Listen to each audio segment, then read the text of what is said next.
Domicile fixe, pas d'activité et peine à se nourrir, eux, ce sont les déplacés de la crise anglophone qui ont trouvé refuge dans la ville de Njombe, département du Mungo, exaspérés par ce conflit armé qui dure depuis 3 ans déjà. Ces populations n'ont plus que leurs yeux pour pleurer, et ainsi que souhaitent de tout leur cœur retourner enfin chez eux. Le reportage de Jacquino Molong, Gladys City.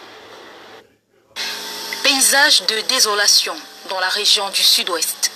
Des maisons incendiées, détruites.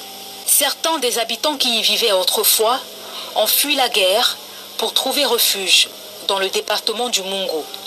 Ils se sont peut-être éloignés du bruit des armes à feu, mais sont loin d'avoir trouvé la paix. C'est pas la crise qui est à combat que nous nous sommes retrouvés ici à Njombe. Je ne sais même quoi expliquer parce qu'on partait même dormir en brousse. En quittant là-bas, tout était brûlé. Nous sommes de combat. On a brûlé notre maison, on ne sait même pas pourquoi on a brûlé, mais on s'est retrouvés ici là comme ça. Quand je suis sorti, on a dit qu'on tentait on a encerclé la maison, je suis tombé en brousse. Avec ma femme, on a fui. Je viens de combat. 16 février 2017. Je suis dans cette maison avec ma belle-mère. Étant là-bas, on a incendié les maisons. Et je suis sorti là sans rien prendre. C'est pas facile parce que moi, étant malade comme ça, on m'avait même dit de ne plus travailler. La vie n'est pas facile. Il n'y a même pas de lit à la maison. Je dors sur le sol. Ces déplacés de la crise anglophone se battent pour leur survie au quotidien et celle de leur famille. Entassés dans des maisons construites en matériaux provisoires, ils sont parfois 10, voire 11 dans une maison. L'unique matelas jeté à même le sol n'est disponible que pour les enfants. Sans activité, ces victimes de la crise anglophone peinent à se nourrir. Il y a des fois qu'on dort affamé. Le jour qu'il y a, on mange. Je ne fais rien comme activité.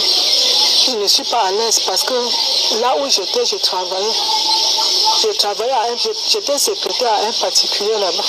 Bon, là où je me suis retrouvé à zéro.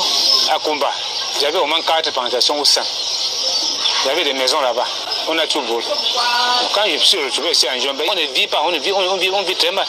Parce que nous, on n'a pas la, même pas le sein, tant pour acheter, même un beignet. À quand la fin de la crise anglophone? Cette question taraude leurs esprits. À l'aube de chaque nouveau jour, désespérés, ils ont trouvé refuge dans la maison du Seigneur, espérant un miracle divin. Nous souhaitons que la crise s'y finisse et que nous rentrons.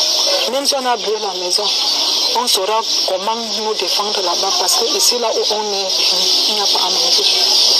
On se sent abandonné parce qu'on ne vit pas, nous ne sommes pas à l'aise.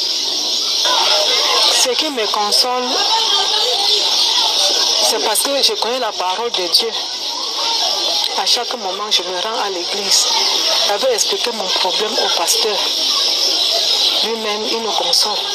Les déplacés de la crise anglophone qui ont trouvé refuge à Njombe bénéficient du soutien des hommes de Dieu qui leur apportent de temps à autre le réconfort spirituel et parfois matériel. Nous avons recensé, c'est d'ailleurs pour cela que nous sommes à domicile. Dans le cadre de la diaconie, nous sommes en train de voir ce que nous pouvons faire. Mais que pouvons-nous faire pour les apporter une paix durable? Pouvons les apporter un sac de riz, mais pour combien de temps? C'est pourquoi notre souhait, comme nous l'avons dit, c'est que le Seigneur roule toutes les pierres qui bloquent la paix et la réconciliation dans notre nation. La crise anglophone a fait de nombreux ravages depuis son déclenchement en fin d'année 2016. International Crisis Group, dans son dernier rapport sur la situation dans les régions anglophones du Cameroun, dresse un bilan alarmant. Selon l'ONG, 1850 personnes ont perdu la vie en 20 mois.